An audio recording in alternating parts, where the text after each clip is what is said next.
बिस्मिल्लाहिर्रहमानिर्रहीम। अस्सलाम वालेकुम दोस्तों, किटास वाला यूट्यूब चैनल ते तुहानू खुश आमदीद आते हैं। तो उम्मीद करते हैं कि तुसी अल्लाह पाक दे फजल करम नाल बखैर वफीत होवोगे। दोस्तों, जिस तरह सानू पता है कि ईद उल अज़हा के दिन करीबन ते थोड़े दिन रह गए, उस तो बाद ईद उल अज़हा आने वाली है। तो उस सिलसिले साढ़े इस इलाके दे साढ़े इस गाँव दे विच मैं तुहानू दिखाना कि एक जगह ते कुछ भेडां दुम्बे जिस तरह जिन्होंने कहा जाता वो इतना मौजूद होन तो वह इन्होंने वेचते भी हैं ईद वास्ते।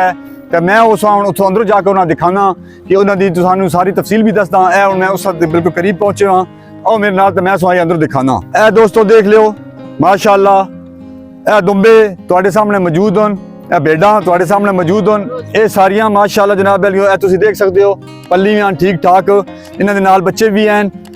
ये ईद उल अज़हा दे वास्ते जनाब वालियो ये उन्होंने फरोख्त भी कर देन। तो ये सानू पता कि सुन्नत इब्राहिमी अदा करने वास्ते लोग जेड़े वो कुर्बानियां देंदे, कोई बैल दी देंदे, कोई गाय दी देंदे, कोई उठ दी देंदे, कोई बकरे दी देंदे, कोई भेड़ां दी देंदे। ए उस साढ़े सामने मौजूद हैं सारे। ए तुसीं देखो माशाअल्लाह कितने, ए देखो माशाअल्लाह कितने पल्ले वेन। ये लाट आले दुम्बे भी इन्होंने कहंदे ने। ए देखो माशाअल्लाह ए सारे अगर सुई ए अंदरों तुसीं देख लियो ए सोहने सोहने जनाब वालियो। ये बाद आम तुसीं तुहाडे इलाके भी तुसीं देखिया होना, साढ़े इलाके भी इस तरह होंदा कि आम रोड ते भी लोग जेड़े ने बकरे लैके आए होंदे ते उत्थे बह के तो उसनूं सेल करदे न। ते एक जगह इन्हें बड़ी मखसूस इसदी बनाई हुई है, प्यारी जगह। इन्हां दा छप्पर है रहण वास्ते, इन्होंने बारिश तो बचाने वास्ते, झक्खड़ तूफान तो बचाने वास्ते रात में इस थल्ले चली जाते हैं। तो बाकी है बाहर हुण तो इन्होंने बाद थोड़ा जिहा इस अपने इलाके फिरा के तो घाह शाह जो उन्होंने चुगना होंदा, उन्होंने खुराक का भी इंतजाम है, पानी का भी इन्हें बड़ा अच्छा इंतजाम किया वा। तो इन्हों के रहने वास्ते बड़ा अच्छा निज़ाम है। बारिश हो जाए तो इन्हें थोड़े जे इस तरह सिस्टम रखे हुआ इसका कि इसका पानी की साइड से निकल जाता, फिर इसकी सफाई शफाई करके वो इन्हें बड़े प्रॉपर तरीके इन्हों का जो देखभाल करते हैं। फिर जिस टाइम ईद नज़दीक आती है ईद उल अज़हा, उस टाइम फिर ये इत्थे अपने मेन रोड पर जाके खड़े हो जाते हैं। तो जोड़े लोग इतों गुजरे होंगे या मुसाफिर गुजरे होंगे वो भी इतों लैके जाते हैं। तो बड़े इन्होंने मुनासिब रेट भी हैं, इतने महंगे भी कोई नहीं होंगे क्योंकि इन्होंने घर के पाले हुए होंगे।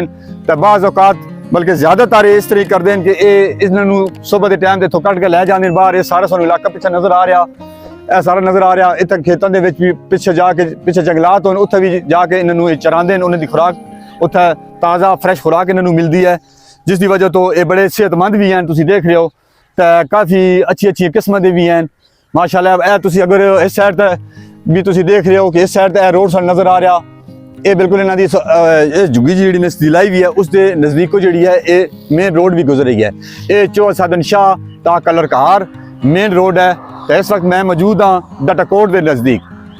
ए सानू सामने रोड नज़र आ रही है। तो यह तुसीं देख लो माशाअल्लाह सारे बड़ा प्रॉपर तरीके इंतजाम किया वा। माशाअल्लाह देखो ये बच्चे भी हैं, छोटे भी हैं इस जोड़े अगले साल फिर कुर्बानी तक तैयार हो जा सन। तो कुछ हुण जिहड़ा वो बेचते सन। तो बाकी जोड़े छोटे बच्चे माशाअल्लाह तुसीं देख रहे हो, ए देख रहे हो माशाअल्लाह। ए तुसीं बच्चे देखो ये इंशाअल्लाह 1-2 साल 3 साल ये भी तैयार हो जा सन। तो भी इस तरह ही तुहाडे सामने माशाअल्लाह। तो ये दोस्तों तुसीं सारा देखा, उन्होंने तरतीब देखी इदा ही, यानी कि देहाती जिंदगी दे विच ना वो इस तरह इंतजाम इन्हें किया वा। शहरों च तुसीं देखते हो कि बाकायदा तौर पर जो वो बिल्डिंगां बना के कंक्रीट दियां ते सीमेंट दियां लंटर पा के लोग काम करते हैं, उस पैसा भी बड़ा लाते हैं, इन्वेस्टमेंट बहुत ज़्यादा करते हैं। इस इतनी इन्वेस्टमेंट भी कोई हुई तुहाडे सामने ही है, छोटी जी इन्वेस्टमेंट तो ये अपना जनाब वाली बेहतरीन निज़ाम चला रहे हैं। तो ये सारी क्योंकि असां सानू अपने तारफी वीडियो भी दसे सी कि असीं छोटे छोटे जो कारोबार दे और तजारत करने के काम के भी जोड़े वो आइडियाज़ देवांगे वो तुहाडे सामने एक असीं पेश कर रहे हैं। उम्मीद है ये साडी वीडियो भी पसंद आएगी। ये वीडियो पूरी वेखो, इसा शेयर भी करो ताकि साढ़े जो इतने दोस्त अहबाब हों उन्होंने तक वीडियो पहुँच सके। तो अगली एक और अच्छी वीडियो फिर सानू मिलेंगे, उस तक सन दियो इजाज़त। तो किटास वाला यूट्यूब चैनल नू करो सब्सक्राइब। अल्लाह हाफ़िज़। पाकिस्तान जिंदाबाद।